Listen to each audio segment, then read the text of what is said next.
That sounds better. Usagi. Yeah, I think they use more G's. G sounds.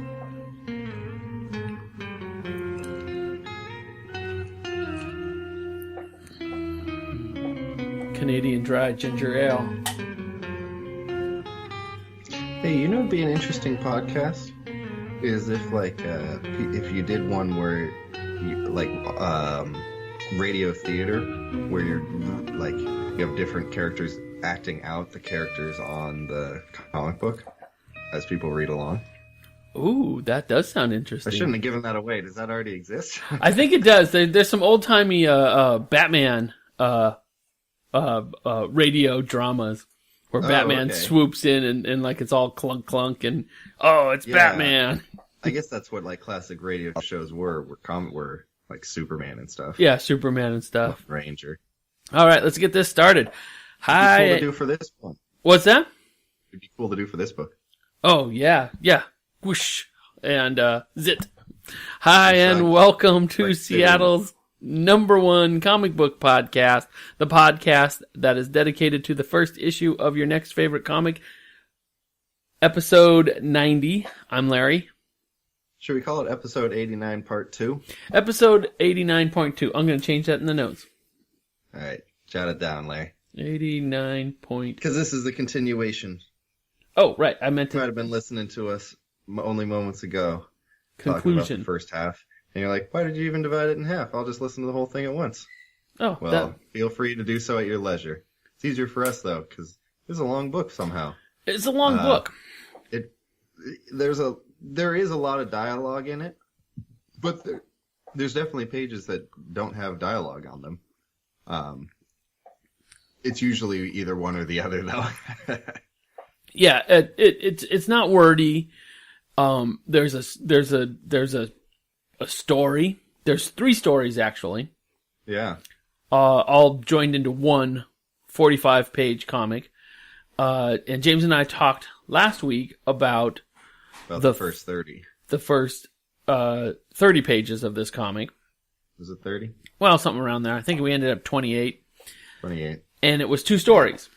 And James, give us the players so far.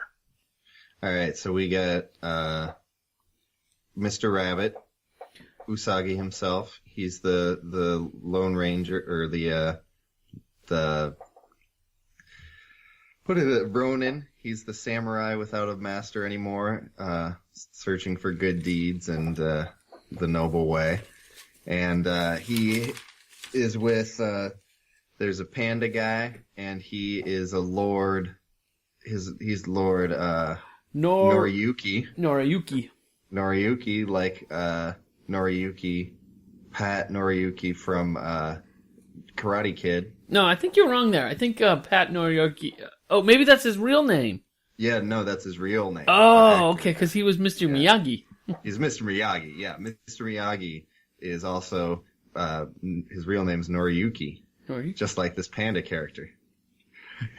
Oh, yes. Of course, everyone else was thinking that, Larry. I'm sure. And he originally, Lord Noriyuki, had an escort. What's her name? Tomiyama. Tomiyama. And she's quite the warrior herself. She's, I guess you could say, a samurai with a lord. Lord Noriyuki. Oh, right. I guess I didn't put that together. Yeah. Once you have, like, if something were happen to Noriyuki. To happen to Noriyuki, then it's almost like she's freed. But a lot of times, I guess they do this. The you stay you become a Ronin. Yeah, but sometimes you have to kill yourself. Oh, right. Yes. Actually, I don't know when it is. I guess it has to. You have, like, you can't have let your lord die without you, like, trying your very hardest, you know? Right. So you should have died in the process, and if you didn't do that, then you don't have an excuse, I think. So our first story, for those people who didn't listen to the last episode, you probably all did, so I'll say it a little different. His master died, and he had to bury his head so that way the enemies couldn't take his head and like desecrate it. But in doing so, he did it, and then the battle ended, so he didn't have a chance to fight to the death. So now he's the Wandering Ronin, and that was the first story that kind of set up his backstory. Yeah, that's how we meet Usagi. And we get to know him, and then we also and then we meet the other players. Wait, Larry, are we going to talk about the art again? Oh, we might touch upon it, but black and white art, animals, anthropomorphism, as Larry so eloquently put. Yes, and so all these players are. There's action with irks and arcs and ooks. Yeah, and they're embroiled into this double cross, and that's where we left off this last story. So I guess we should do the middle story real fast. The middle story was Usagi saves. I feel like everyone who's listening to this listened to the last one. Yeah. Okay. So Usagi saved the young Lord Panda, and but who was out there trying to kill him? Snake Guy. Well, not Snake Guy. The Snake Lord Guy's boss. Snake Guy's boss, and we meet these two guys in an epilogue, and this epilogue kind of gives you the breakdown as to a little bit of the hierarchy of the system and who's the good guys and who's the bad guys. Obviously, the Snake Guy is the bad guy. I wrote bad guy on and why is he human? Why is the other guy human? Was he human? Really? What is he if he's not human? Now, the Snake Guy is obviously not a human. He's a snake. Yeah. And how does he keep his robe on? I mean, I think sometimes the artist uses cat pretty liberally. Uh-huh. No, this guy has hands and everything. Well, I don't know if he has hands. Yeah, he has hands. Look at that. He is a human. Okay, so the main guy we meet, his name is Haiki Jai, and he is a bad guy. Yeah. And, but at the same time, he's not higher than our panda, right? Well, he seems kind of like on a similar level. Okay. Yeah, like they're both under this higher authority. Okay. But the higher authority that they're appealing to is even like 2 steps higher. And they are the shoguns.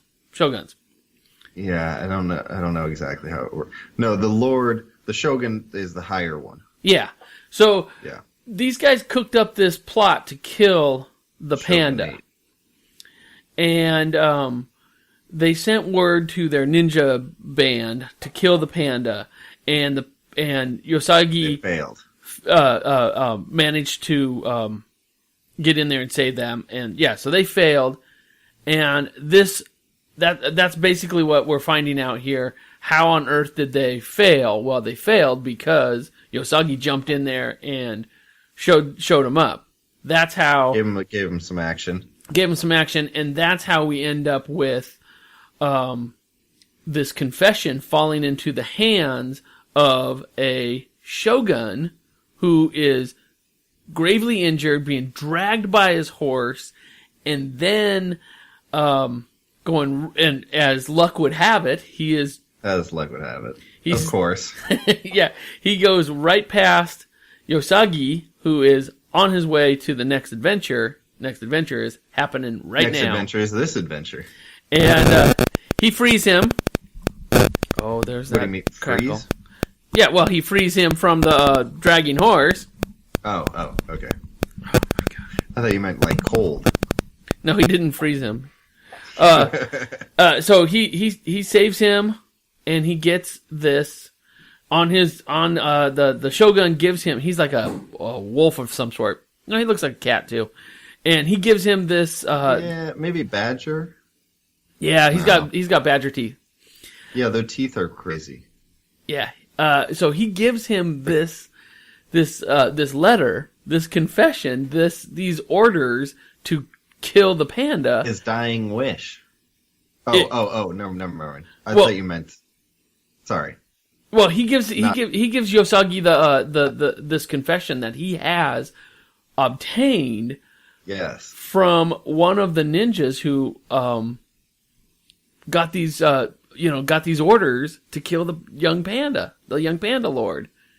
Yeah, so basically the bad guy wrote a letter saying kill the panda. And then this letter, now Usagi, he's got it. And he got it, and the samurai who gave it to him's dying wish was deliver this letter. And it just so happens the person he has to deliver it to, it's the panda. Right. So he's going back to Edo, but not quick enough because ninjas hot on Edo. Yeah, ninjas are right there to impede his forward momentum. Yes. Lots of, wait, what page are you on? I don't know what page exactly, but I don't actually see the ninjas. Well, they're coming right up over the hill right after he gets the letter. So maybe okay, I see. Yeah. So right after he gets the letter. Now, I thought this was interesting because the last two stories were almost, just like complete action. Like, yeah, this had a lot of setup at the beginning. Well, no, it didn't really have that much setup. Well, it had the epilogue, which is a little bit of setup. This dying shogun. Yeah, the epilogue did have a lot of words. And then this bit of action, and then it's almost all words. It's a very wordy story building last chapter to this. No, that's true, but you gotta give credence to the action. The action is 7 pages. Yeah, this action is solid too. So, Ronan, should we pay some attention to that? Talk about some of our favorite. They got those weapons. I was gonna look up what they're called. The ones where it's almost like a pickaxe or like an axe, but it's a spiky one, and it's on a chain. Yeah, I didn't look up what it was called though. Yeah, it's Japanese. There's a lot of very traditional Japanese things in here that if you know Japanese stuff, you'd be able to pick up on. But I only can cut like if you're like, oh, he's not using the right kind of samurai blade. I bet he is using it. You know what I mean? I think nobody's using a weapon that's not like a traditional Japanese weapon. Yeah, everything does look very Japanese. Like he even his sandals that he's wearing. He's not wearing boots or anything. They're all wearing sandals. Yeah, and each guy has each guy's weapon. Look at them. One guy has this. One guy has that. No one has the same weapon, but they all seem like very traditional weapons. Yeah, like that long stick thing. That long stick thing with the blade on the end. Oof, that looks wicked. But so and then the arrows that go through a tree. Wow, that's a pretty cool when he's got the exclamation point above his head. Yeah. And then he has 2 exclamation points. Yeah. Oh, yeah. When he runs into another wall of these ninjas and they're pulling out their weapons and he has to fight.